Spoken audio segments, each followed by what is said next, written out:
You are welcome to Nana's Tarot and Oracles. I am the Nana, and Nana loves you.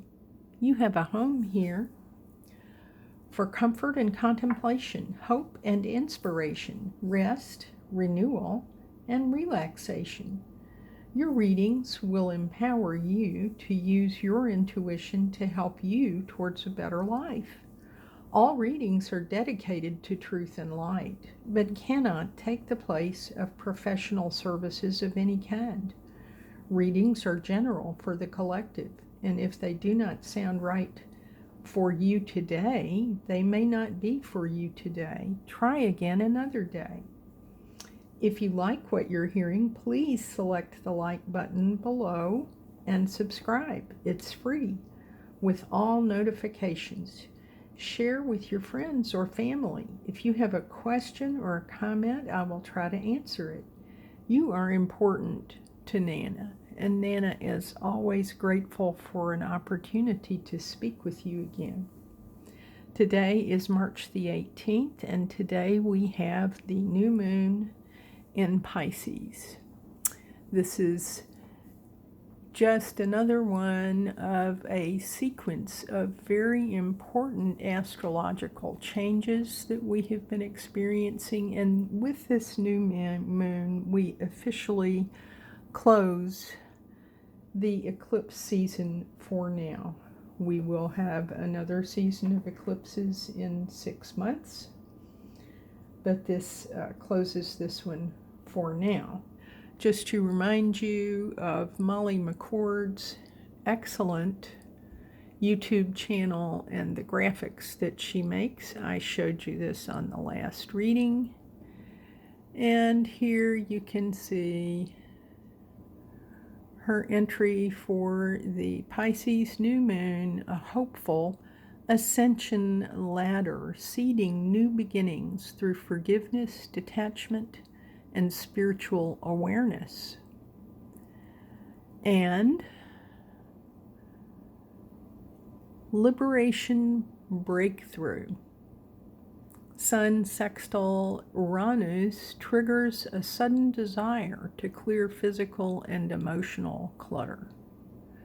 And don't be surprised if you have a little bit of an impulse to work on cleaning up some different areas of your life.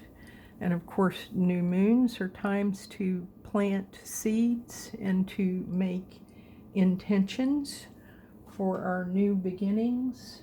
I have seen a lot of material to suggest that we need to put some focus into compassion, into forgiveness, and into focusing on peace and love. We have a lot of turbulent events going on in the world today, and that sounds like a good idea to me. And to remind you that we can trust that powerful intentions combined with faith and strategic action are enough to allow vision to become reality. Keep that in mind for the days ahead. Now let's have a card from the Inner Temple Oracle by Rebecca Campbell. All cards were pre-shuffled prior to the reading. I would like to point out also that we have in 2 days the equinox, and we will go into Aries. So this is the astrological new year. And we have a card that we have also had recently, the golden thread, that has to do with your destiny. Certainly something that we want to be considering at the time of the astrological new year.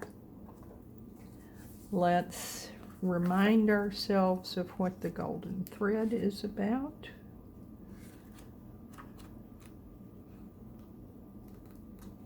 The golden thread is a soul inquiry card. Here's the text if you want to read it. Your soul had a dream to be here now, in this body, on this planet, at this time, and you have everything you need to realize your soul's destiny in every moment of every day. The golden thread is the path of your destiny. The golden thread holds the potential of all that was, is, and could be. The golden thread of your life is always available to guide you every step of the way towards your soul's deepest dream. The golden thread is woven throughout all your life experiences. It doesn't always make sense, but with time and perspective, you can see its intricate weavings glistening back at you at the center of your life. It's never too late to follow the golden thread of your life, and you can never be too old. For the golden thread of your life is always within your reach. Whatever your soul is calling you to do will lead you to your golden thread. Wherever you most feel connected with the great spirit of life is where you'll find your golden thread. This card is here to remind you that your soul came here with a plan, a dream to be brought to life. It's time to say yes to that now. The soul inquiry here, what is your soul's greatest dream? How can you act on it now? As we get to the equinox, the other thing that will happen is that Mercury will go direct. We will be out of Mercury retrograde. Now there is a shadow period, in which time period you will want to continue to have some caution about what you say and do. But this will become, as we get into Aries, as we get into the new year, a time when we can progress to more action on what we're dreaming of and what our destiny is. Now let's have a card from the Talisman Oracle deck.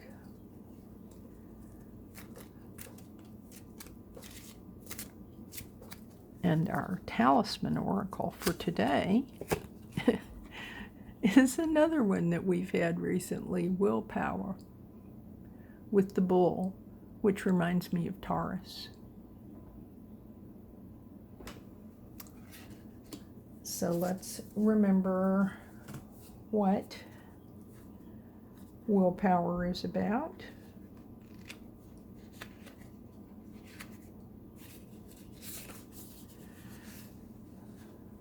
There's the text, and here's some of the sacred geometry that's embedded in the card.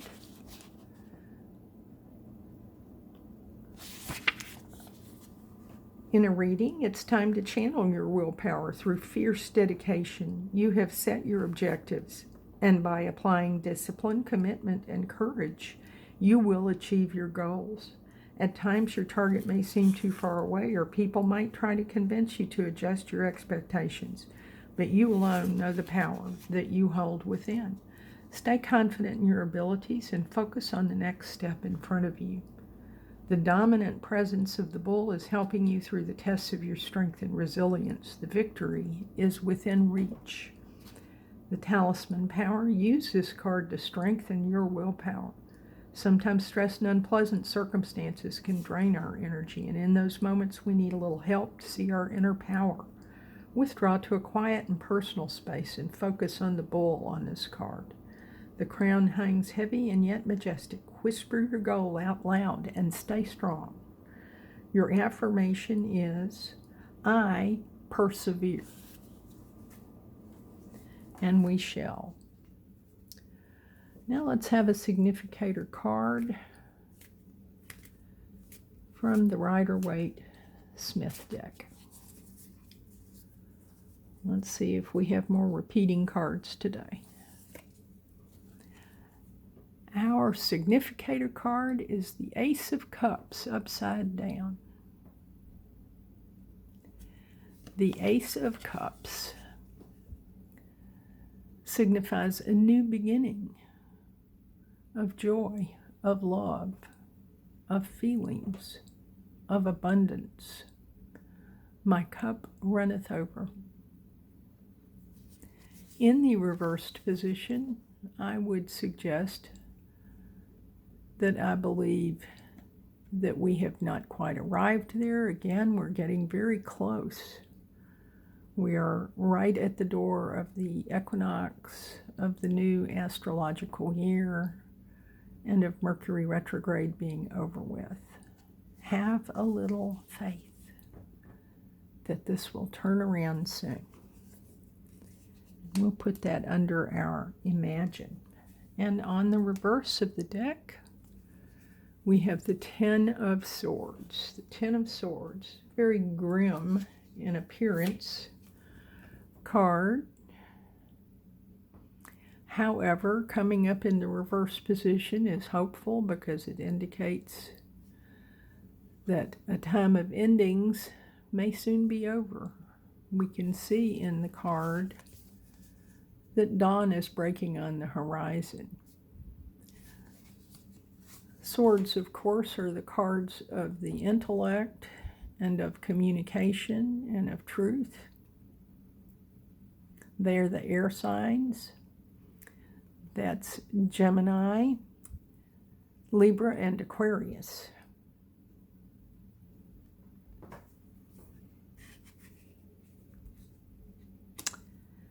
And let's go to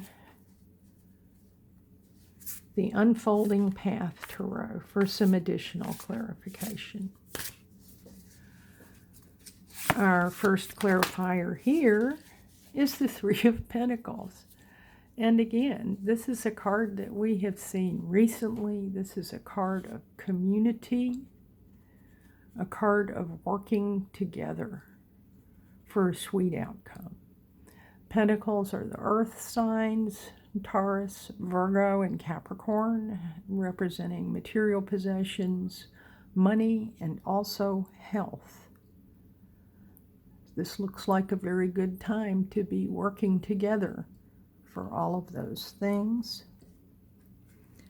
Let's see what we have on the reverse here.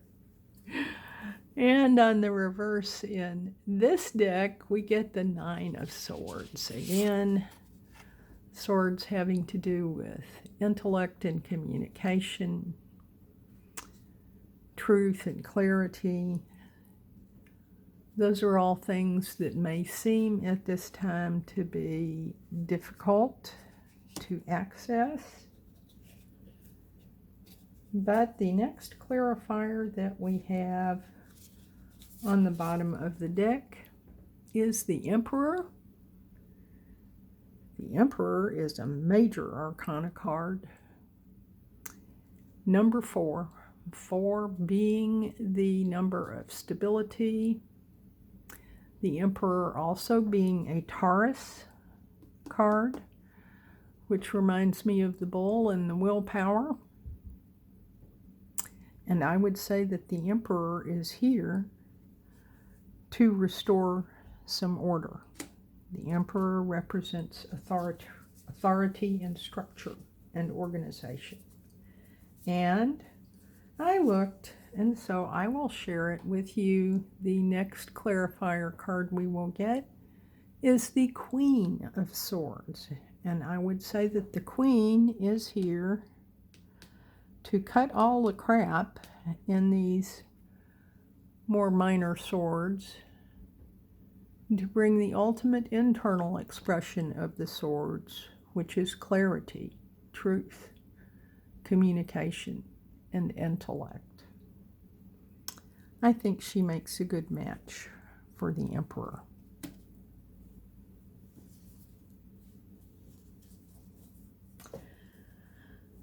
Okay, let's have a rune.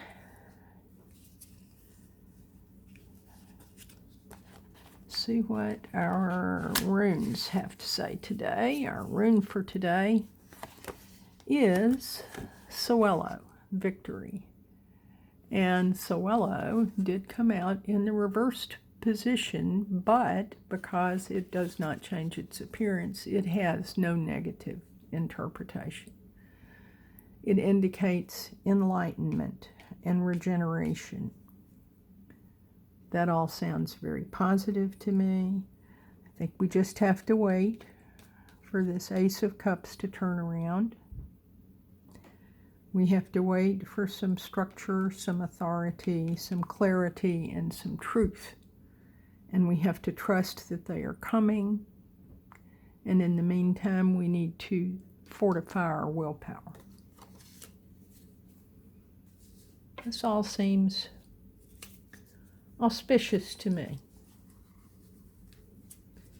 Now let's have a hexagram from I Ching, the Book of Changes.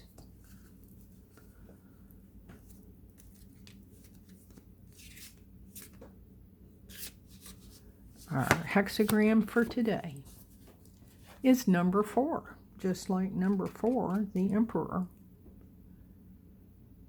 Let's see what number 4 is about.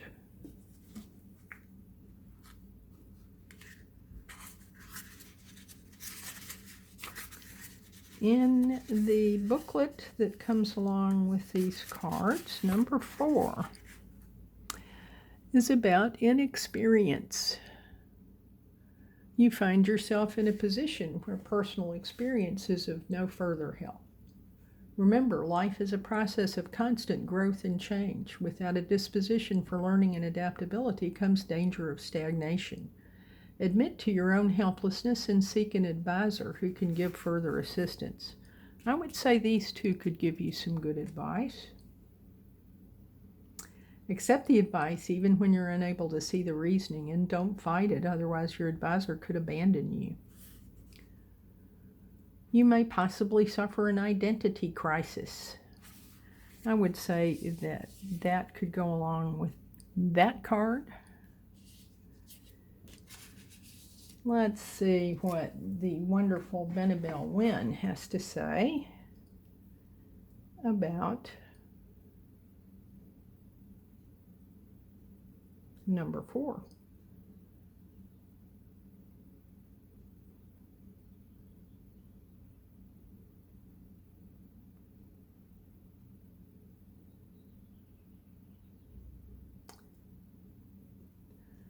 Number 4, Ming, naivete.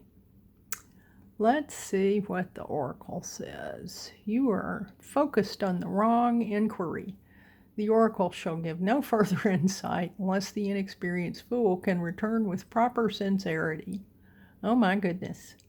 Seek out better teachings to learn better ways. Be aware of your inexperience. Acknowledge it. Your modesty will advance you much further than the fool feigning to be the master. This is the folly of inexperience. The solution is simple: greater nourishment and nurture. It does say here, though, a favorable outcome for the naive but innocent. I do not seek out the child. The child will seek me out. The child in the Oracle statement is symbolic of one who is naive, one who is still learning and in the developmental stage. That's interesting. And that is an interesting illustration.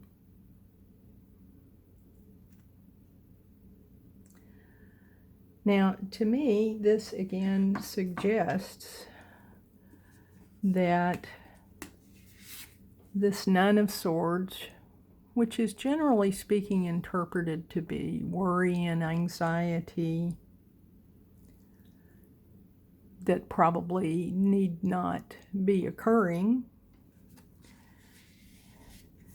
And the sternness of the Oracle certainly sounds like the authority of the Emperor, or the no-nonsense, cut the crap of the Queen of Swords. That it is time for us still to take the remaining 2 days before the equinox, the astrological new year, and Mercury going direct, to consider our situation and whether we need to ask different questions. But in the meantime, consider our intentions and setting worthy intentions and creating worthy questions for the Oracle. thank you for tuning in to Nana's Tarot and Oracles today. You make Nana's day. Nana loves you and hopes you leave a question or comment below. Select the like button, subscribe, it's free, and select all notifications. Nana will see you again soon, and Nana hopes that you enjoy the new moon, the quiet, the darkness, the planting of the seeds, the awareness of your destiny, that you find some degree of gratitude and grace. And I will see you again soon in peace and love. Take care.